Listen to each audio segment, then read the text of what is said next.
নমস্কার প্রিয় দর্শক শ্রোতা মণ্ডলী, সমাচার ত্রিপুরা চ্যানেলের পক্ষ থেকে নিন শুভেচ্ছা এবং ভালোবাসা। আমি ডক্টর SP গোস্বামী আজকে আপনাদের কিন্তু একটা নতুন ওষুধ নিয়ে আলোচনা করব। ওষুধটা খুব জনপ্রিয় হোমিওপ্যাথি চিকিৎসা জগতে। এই ওষুধটা কিন্তু একটা জীবনদায়ী ঔষধ এবং এটাকে অ্যালোপ্যাথির অ্যান্টিবায়োটিকের বলা যেতে পারে দূষর। অর্থাৎ হোমিওপ্যাথিতে যদি কিছু অ্যান্টিবায়োটিক থাকে তাহলে এটা হচ্ছে অ্যান্টিসুরিক, অ্যান্টিসাইকোটিক, অ্যান্টিসিফিলিটিক। অর্থাৎ এটা অ্যান্টিবায়োটিকের একটা পর্যায় বলা চলে এবং হোমিওপ্যাথিতে এই ওষুধের প্রয়োগ কিন্তু বিশাল। আমরা এটা দিয়ে কিন্তু একেবারে অ্যান্টিবায়োটিকের মতো একটা বিশেষ প্রতিক্রিয়া শরীরে তৈরি করতে পারি। ঠিক আছে, যখনই দেখা যায় যে কিছু কিছু রোগ আছে জীবাণু আক্রমণ করে শরীরে এবং সেগুলো ভালো করা সত্যি সত্যি কঠিন হয়ে পড়ে, সে সমস্ত ক্ষেত্রে কিন্তু এই ওষুধটা খুব কার্যকরী। আসুন হেয়ালের মধ্যে না রেখে আমি আপনাদের ওষুধের নামটা বলে দিচ্ছি। আজকের ওষুধের নাম হচ্ছে মার্ক সল। বুঝতেই পারছেন, মার্ক সল খুব পপুলার একটা নাম। এই ওষুধটা খুব বেশি ব্যবহার হয় এবং আমরা অনেক ক্ষেত্রে এটাকে ইউজ করে সফলতার সঙ্গে কাজ করে থাকি এবং এটার রেজাল্ট কিন্তু গ্যারান্টেড। এটা কি কি কাজ করে বুঝে যান। দেখুন, প্রথমে সেটা হচ্ছে এটা সবচেয়ে বেশি আমি যেটা ব্যবহার করছি সেটা হচ্ছে মুখের ভেতরের এবং টনসিল গলা চলে সব মিলিয়ে যেখানে ইনফেকশন তৈরি হয়, টনসিলেট যখন পেকে যায়, ডাক দিয়ে পুঁজ হয়ে যায়, এই সমস্ত ক্ষেত্রে কানের ব্যথা, কানের গ্ল্যান্ড ফুলে যাওয়া, এই সমস্ত কিছুতে কিন্তু মার্ক সোলের ব্যবহার রয়েছে।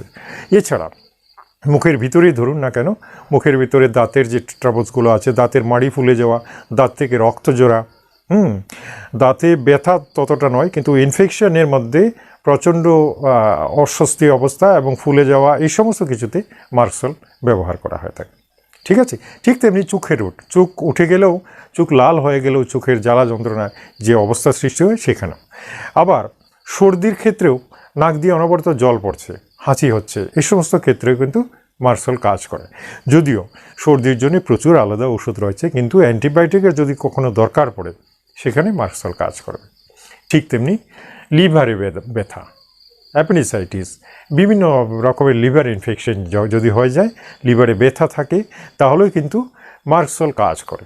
তো বুঝতেই পারছেন যে মার্ক সোল একটা বিশেষ প্রয়োজনীয় ঔষধ, যেটা সবারই জানা উচিত। কিন্তু একটা কথা বলে রাখছি, মার্ক সোলটা খুব বেশি প্রয়োগ করা যায় না এবং এটা অত্যন্ত একটা শক্ত ঔষধ যেটাকে বলা হয়, এবং এটার অপব্যবহার মোটেই করবেন না। বেশি করলে পরে মাথা ঘোরাবে, বেশি খেলে পরে মাথা ঘোরাতে পারে, এটা আমাদের প্র্যাকটিক্যাল দেখা গেছে।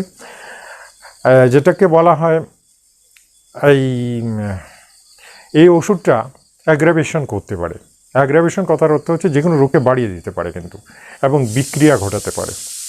বুঝতে পারছেন, এই ওষুধটা কিন্তু অপপ্রয়োগে যে কোনো রোগকে বাড়িয়ে দিতে পারে এবং বিক্রিয়া ঘটাতে পারে।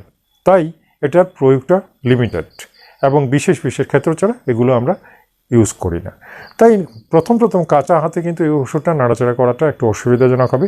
এটা পূর্ণ বিধি না জেনে আমার মনে হয় না ইউজ করাই ভালো। এটা জেনে নেবেন কখন কিভাবে ইউজ করতে হয়। এটা সাধারণ যারা শিক্ষার্থী তাদের জন্য নয়, এবং আমি বলবো যে এই ওষুধটা সত্যি হোমিওপ্যাথিতে বেশ একটা শক্ত ওষুধ, যেটাকে নিয়ে নাড়ি অবস্থায় নাড়াচাড়া করা উচিত নয়। এটার অপপ্রয়োগে রিয়াকশন হতে পারে। যাই হোক, যেহেতু এটা অ্যান্টিবায়োটিক ঠিক অ্যালোপ্যাথিতে যেরকম খুব বুঝি সুঝি দিতে হয়, অ্যান্টিবায়োটিক যদি অপপ্রয়োগ হয় তাহলে অ্যালোপ্যাথিতেও এটার রিয়াকশন হয়ে যায়। সুতরাং এই ওষুধটা যেমন খুব কাজের, ঠিক তেমনি বুঝে না দিলে পরে ক্ষতির সম্ভাবনা প্রবল। আচ্ছা, আপনাদের জানানোর উদ্দেশ্য হচ্ছে এই সমস্ত ঔষধ অবশ্যই একসময় না একসময় আপনারা ইউজ করতে পারবেন। অবশ্যই আরও এগিয়ে যান, আরও অনেক কিছু বোঝানোর বাকি আছে আমার। প্রত্যেক দিনই আমি নতুন জিনিস বোঝানোর চেষ্টা করছি এবং ভবিষ্যতে আপনাদের আরও অনেক কিছুই বোঝানো হবে, যেগুলো ধীরে ধীরে ওষুধের ডোজ মাত্রা সম্পর্কে আলোচনা হবে এবং আপনারা কিভাবে সেটা দেবেন, কতদিন খাবেন, কি ব্যাপার, সেগুলো নিয়েও আলোচনা হবে। আপনারা অবশ্যই জানেন মেডিকেল কোর্সে 4-5 বছরের কোর্স থাকে। সুতরাং এই যে কোনো বিষয় জানতে গেলে একটা বিশাল সময় নিয়ে, একটা লম্বা সময় নিয়ে ধীরে ধীরে কোচিং নিয়ে আপনাদের শিখতে হবে। ঠিক আছে, যাই হোক, ইউটিউবের মাধ্যমে আপনারা এই সুযোগটা পাচ্ছেন। ঘরোয়া চিকিৎসা পদ্ধতি, এটা কিন্তু আপনারা প্রফেশন হিসেবে নিতে পারবেন না, অবশ্যই নিতে পারবেন না, কারণ এটার কোনো ডিগ্রি ডিপ্লোমা থাকবে না। কিন্তু জেনে গেলে আপনারা কিন্তু বিপদে আপদে এটা অবলীলায় ইউজ করতে পারবেন, এবং লিমিটেড, তারও একটা লিমিটেশন থাকবে। সেই লিমিটেশনটা কতদূর সেটা আমি পরে বলে দেবো। আপাতত আমি সাধারণ যে সমস্ত ঔষধ আছে সেগুলো সম্পর্কে আপনাদের প্রত্যেক দিন বোঝানোর চেষ্টা করছি, এবং সেগুলো একটু বুঝে বুঝে আপনারা চেষ্টা করবেন ওষুধগুলো পরীক্ষা করার। সামান্য লং টার্ম নয়, শর্ট টার্ম ইউজ করবেন, কম দিন, 2-3 দিন এরকম করে করে ইউজ করে পরীক্ষা করবেন এটার রেজাল্টটা কী হচ্ছে। আসুন মার্ক সোল সম্পর্কে আরও কিছু বলে নিচ্ছি। আচ্ছা, লিঙ্গে প্রোরাইটিস, পুরুষের লিঙ্গের মধ্যে অনেক সময় বাগে হয়ে যায়, ওই যে লিঙ্গের গায়ে ফুসকুড়ি হয়ে যেতে পারে, ইনফেকশন হয়ে যেতে পারে, এবং এখানে লাল হয়ে যায়, ছোটো ছোটো বিচি হয়ে যায়, এবং ব্যথা বেদনাও থাকে। এটা খুব রেয়ার রোগ, সহজে হয় না, কিন্তু যখন হয় তখন কিন্তু সত্যি সত্যি একটা অসহনীয় অবস্থা, এবং অনেকে লজ্জায় বলতে পারে না। এবং এর থেকে কীভাবে মুক্তি পাওয়া যায়, এই বিষয়টা যদি জেনে যান তাহলে আপনি কিন্তু 2-4 ডোজ ওষুধ খেয়ে এটা থেকে ভালো হয়ে যেতে পারেন।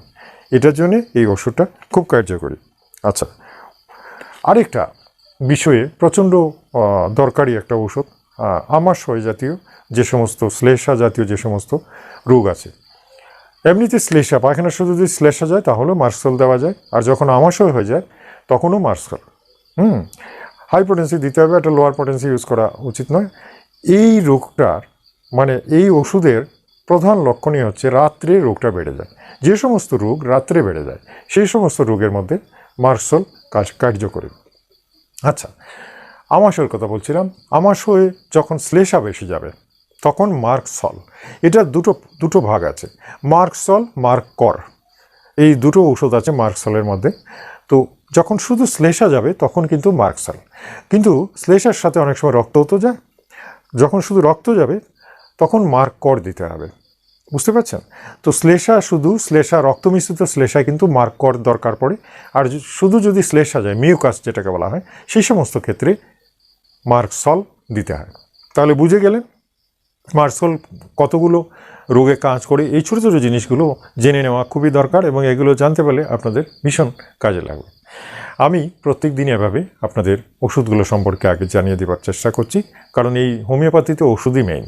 হোমিওপ্যাথিতে সার্জারির কোনো ব্যাপার নেই, অন্যান্য অ্যানাটমিরও কোনো দরকার পড়ে না, লক্ষণভিত্তিক চিকিৎসা, লক্ষণগুলো বুঝে ওষুধগুলো প্রয়োগ করতে হয়, তাহলেই হয়ে যায়। তার মানে হোমিওপ্যাথিতে ঔষধই সমস্ত কিছু, আর অন্য কিছু নয়। এই ওষুধের মধ্যে অনেক কিছুই আছে, মাদার টিনচার আছে, পটেন্সি আছে, পটেন্সিরও অনেকগুলো শক্তি আছে, সেগুলো কিভাবে খেতে হয়, কী প্রয়োগ করতে হয়, অনেক কিছু জানা বাকি আছে। ভাববেন না যে আমি বললাম, অনেকে দেখেছি আমার ভিডিও দেখে চট করে ওষুধটা কিনে নিলেন, আর তারপরে 2 দিন খাওয়ার পরে কিন্তু আমাকে আবার ফোন করছেন, ফোন করে বলছেন ডাক্তারবাবু কিনেছি, এখন তো ভালো হচ্ছে না, এই হচ্ছে সেই হচ্ছে। আসলে সিমটমও মিলেনি, এবং উনি না বুঝেই কিনে ফেলেছেন। এই জন্যই বলি আমার সাথে কথা বলা খুবই দরকার। আজকাল পেশেন্ট বেড়ে যাওয়ায় আমার ফোন কিন্তু মাঝে মাঝেই বন্ধ থাকছে, এবং এতে কিন্তু একটু অসুবিধা হচ্ছে, যাতে করে অনেকেই কিন্তু ফোনে আমাকে পাচ্ছেন না। সেটার জন্য আমি অত্যন্ত দুঃখিত, কারণ এত বেশি কল আসছে যে আমি সবগুলো কল রিসিভ করতে পারছি না, এবং সবগুলোকে রিপ্লাই দিতে পারছি না, সেজন্য দুঃখিত।